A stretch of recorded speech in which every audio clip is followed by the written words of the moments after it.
बुल्ढाना जिले के जलगांव जामोद में एक डॉक्टर और उसके सहयोगियों द्वारा महिला से विनय भंग और उसकी दुकान में तोड़फोड़ करने का मामला सामने आया है। इस मामले में आरोपी डॉक्टर के खिलाफ विनय भंग का मामला दर्ज किया गया है।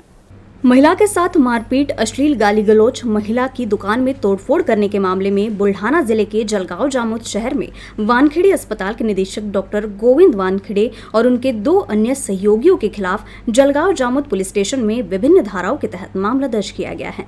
हालांकि मामला दर्ज होते ही आरोपी डॉक्टर गोविंद वानखेड़े फरार हो गया है। मामले में आगे की जाँच थानेदार आनंद महाजन के मार्गदर्शन में पुलिस हेड कांस्टेबल समाधान तायडे और रामदास घाटे कर रहे हैं। इस घटना में एक महिला घायल हो गई, उसका खामगांव के सामान्य अस्पताल में इलाज चल रहा है।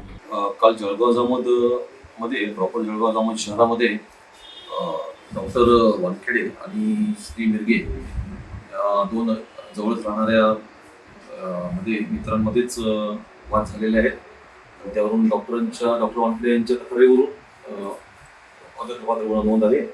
त्यानंतर मग संध्याकाळच्या वेळेस श्री मिरगे यांनी पत्नीसोबत येऊन त्यांच्या पत्नीच्या तक्रारीवरून विनयभंग घरात प्रवेश करणे अशा स्वरूपाचे गुन्हे दाखल करण्यात आलेले आहेत।